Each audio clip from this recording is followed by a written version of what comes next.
teman-teman, kita akan lanjutkan pada praktek kali ini, yaitu tentang edit ya, tentang edit data, atau di bahasa sininya update ya. Oke, jadi tadi sudah kita pada video sebelumnya kita sudah buat tentang create-nya, dan pada praktek sebelumnya kita sudah buat read. Nah, langkah selanjutnya adalah kita akan menjalankan fungsi update dan delete, di mana si fungsi update dan delete ini datanya atau tombolnya sudah ada di sebelah kanan ya, di dalam tabel kolom aksi. Nah, di situ ada edit dan hapus. Nah, ini kan harus harus bisa jalan gitu. Nah, bagaimana cara membuat edit dan hapus ini? Langkah selanjutnya sama seperti membuat create ya. Kita close dulu semua. Kita close dulu, kemudian kita buat untuk form edit. Nah, yang untuk form edit sendiri ini kita bisa ngambil dari form create. Ini tinggal di copy ya, teman-teman, tinggal di copy, kemudian di sini kita paste. Nah, ini kita rename dulu. Rename, kita ganti namanya jadi edit. Oke, kita edit ya. Nah, setelah diedit, langkah selanjutnya adalah kita melakukan link untuk tombol edit ini di index ya, di index kita tambahkan di bawah. Nah, di sini kan ada tombol edit, mana tombol editnya? Nah, ini tombol edit. Oke. Nah, editnya ini kita akan buat seperti ini nih. mahasiswa /edit/ Nah, di sini sudah ada petunjuknya menggunakan item ID. Oke. Nah, item ID ini dari mana? Item ID ini dari for else yang ini ya. Jadi di dalamnya kan kemarin di dalam tabelnya, atau kita cek di migrationnya ya. Migrationnya di mahasiswa di mahasiswa migration,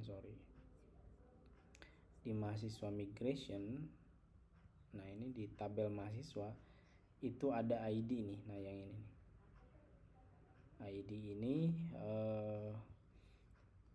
kita akan mengambil berdasarkan ID. Jadi kalau melakukan edit itu harus berdasarkan ID ya, atau bisa berdasarkan email, cuman kalau yang paling aman ini menggunakan ID. Jadi data yang akan ditampilkan itu adalah berdasarkan ID ya, ID yang ini. Artinya di sini kita akan menampilkan ID di address bar. Contoh, kita refresh dulu. Nah, ketika diklik ini, coba kalian perhatikan di sudut kiri bawah, di sini nih, di sini nanti ya, ketika disorot itu ada localhost 8000 mahasiswa /edit/1. Berarti ID yang ini adalah 1. Kemudian untuk yang kedua adalah /2, kemudian yang ketiga ini 3, ini 4, ini 5, ini 6. 6 ya. Gitu. Jadi ada ID-nya itu akan berurutan. Nah, ID yang dimaksud adalah ID yang ini nih. Jadi item ID ini ketika disorot di sini akan muncul di sudut kiri bawah ya. Nah, di sini nih, di sebelah sini. Coba kalian perhatikan lagi. Kalau sudah sesuai berarti itu sudah benar. Nah, ketika diklik ini harus membuka form. Nah, ini kan langsung masuk nih. Edit 1 katanya. Berarti ID yang data yang ke-1 itu akan diedit. Atau yang ini misal ID 2. Nah, ini ketika diklik maka akan muncul ID 2 ini. Seperti itu ya. Nah, supaya bisa diedit yang ini, yang nomor 2 ini, maka kita perlu menyiapkan form. Tadi formnya sudah disiapkan, yaitu di form edit. Nah, supaya tampil bagaimana? Supaya tampil ya balik lagi kita akan masuk ke mahasiswa controller. Kemudian kita akan membuat di sini public function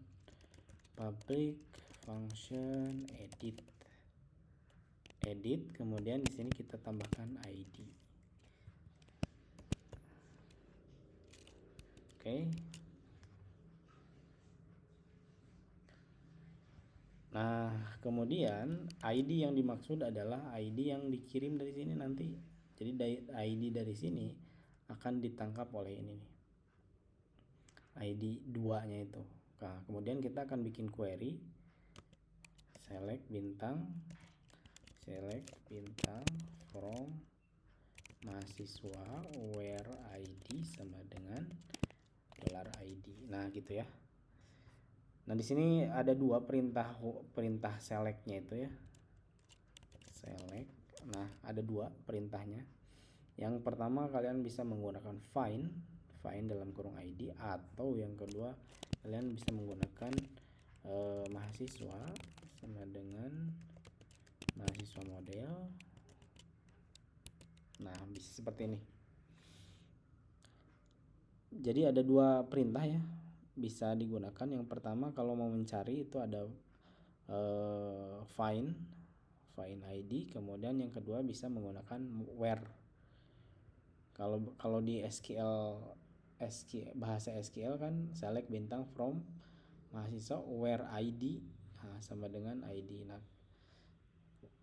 yang ini menggunakan kata-kata where, kalau yang ini menggunakan kata-kata find. Find ini cari, where juga adalah cari. Nah, jadi sebenarnya untuk find dan where ini sama-sama saja. Yang berbeda adalah cara penulisannya. Kalau find dia langsung search-nya berdasarkan ID. Kalau where, karena ini bisa berbagai macam yang dicari ya. Misal mau nama berarti di sininya nama, atau jurusan berarti jurusan. Nah, karena ini yang mau kita cari adalah ID, maka penulisannya seperti ini. Where ID. Nah, ini yang sebelah kiri ini adalah field ya, field di database-nya. ID, nama atau apapun. Kemudian sebelah kanannya ini adalah parameter yang diambil dari sini. Nah, karena untuk yang ini, untuk yang baris kedua, untuk yang where ini defaultnya adalah get ya. Maksudnya adalah get, yaitu akan dicari keseluruhan. Maka di sini ada tambahan first. Jadi yang pertama, misal data ketika kita cari itu ada 3 baris ya di database. Kita contohkan dulu.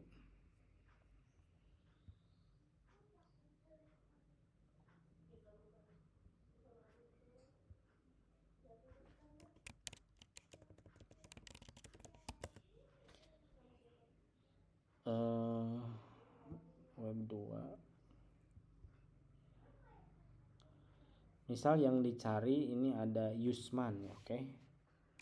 Select bintang from Yusman gitu.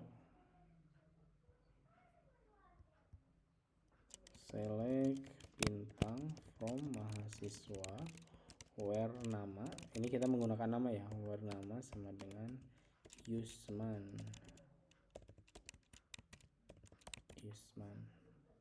Execute. Oke. Yusman ketika dieksekusi ini ada 3 data. Nah, yang mana yang akan diedit? Kalau 3 data kan ini begini kan pusing. Yang mana yang akan diedit? Maka di sini ada tambahan first. Ya. Jadi hanya yang nomor 1 yang ini nih yang akan diedit. Kalau menggunakan find dia juga otomatis dia akan ngambil paling atas. Kalau menggunakan find. Nah, kalau menggunakan where kita harus tambahkan menggunakan kode first. Artinya adalah baris yang pertama kali ditampilkan itu yang akan diedit. Oke. Nah, kita ambil salah satu saja, misal find di sini. Nah, mahasiswa model find, kemudian kita tambahkan root-nya,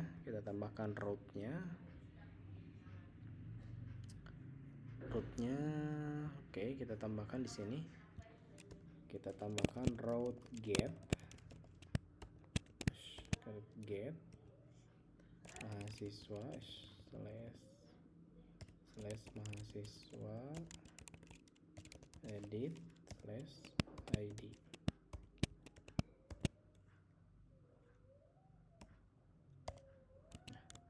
Oke, setelah ditambahkan jangan lupa kita optimize dulu, php artisan optimize. Oke, jadi kita akan refresh di sini, kemudian klik edit. Nah, sudah masuk. Jadi di sini ada apa namanya, ada nomor, ada ID ya, ID 1. Nah, langkah selanjutnya adalah bagaimana si data yang nomor ID-nya 1 itu bisa tampil di sini. Oke, jadi kita akan langkah selanjutnya, si linknya sudah masuk, kemudian formnya sudah terbuka. Langkah selanjutnya adalah bagaimana caranya kita akan melakukan supaya data yang dikirim dari ID tersebut bisa ditampilkan. Di sini kan sudah ada function edit, kemudian sudah dikirim nih mahasiswa, compact mahasiswa. Nah, jadi kita akan melakukan di sini proses penampilan data ya. Di sini kita akan menampilkan data value name ya. Value name. Oke, kita refresh dulu, kita coba cek. Nah, name-nya masuk, kemudian di sini kita tambahkan value nama, lalu di sini adalah value email, phone, lalu alamat, jurusan. Oke, sip. Kita refresh. Nah, sudah muncul ya, ada name-nya, kemudian nama, email, dan lain-lain. Nah, kita coba yang ini nih, yang Yusman nomor 3. Oke, kita edit. Sudah muncul ya, 123 Yusman, emailnya ini, alamatnya Bantar. Oke, berarti proses nampilin datanya ini sudah selesai. Nah, langkah selanjutnya adalah bagaimana si submit yang ini kita supaya bisa edit. Teman-teman, kita bisa edit. Berarti kita harus menambahkan sebuah controller baru di sini. Sebuah controller baru.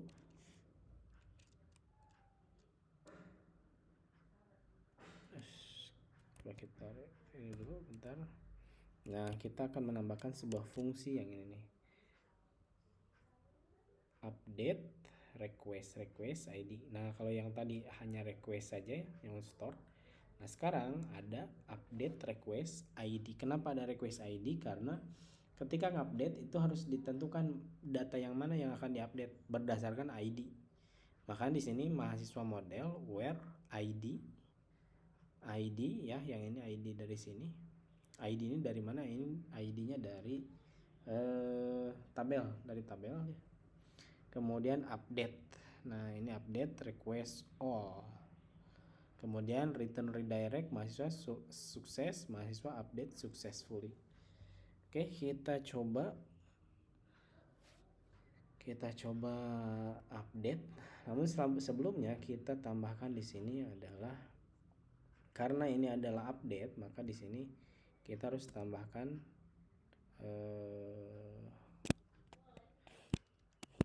metode put ya.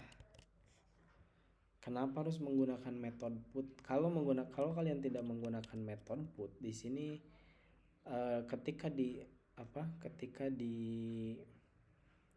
di submit, maka otomatis functionnya itu bakal ngambil function yang ini nih, yang store. Jadi akan nambah data.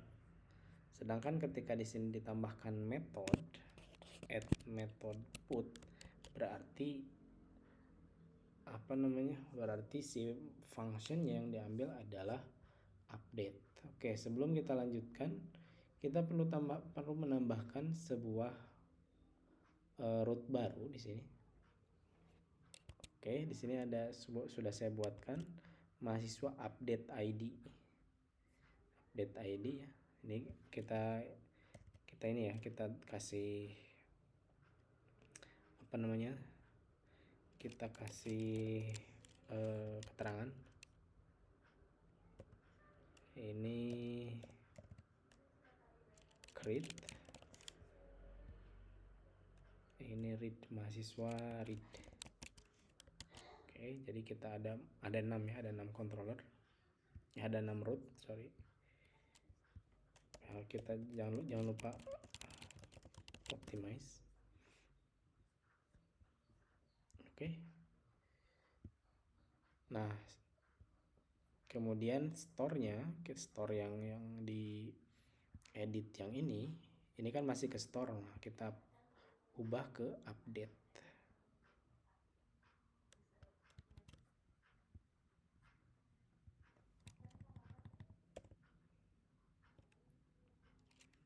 Mahasiswa update.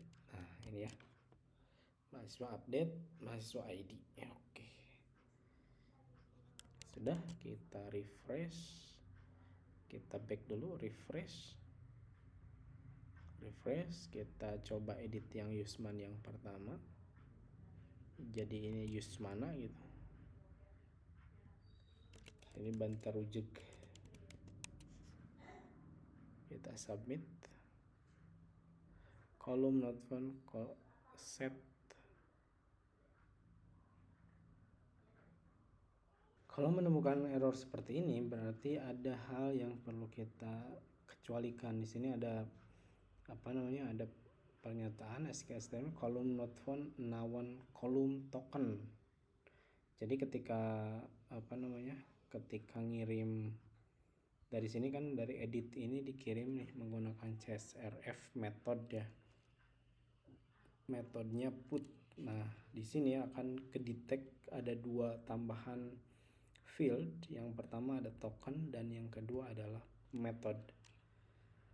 Nah, untuk melakukan handling supaya si token dan metode ini tidak masuk ke dalam database, maka kita perlu menambahkan di sini di controllernya, kita tambahkan request accept ya, accept underscore token kemudian underscore method. Jadi ada 2 yang di accept. Yang pertama accept ini adalah pengecualian ya, jadi di semua request di input atau di update kecuali token dan method.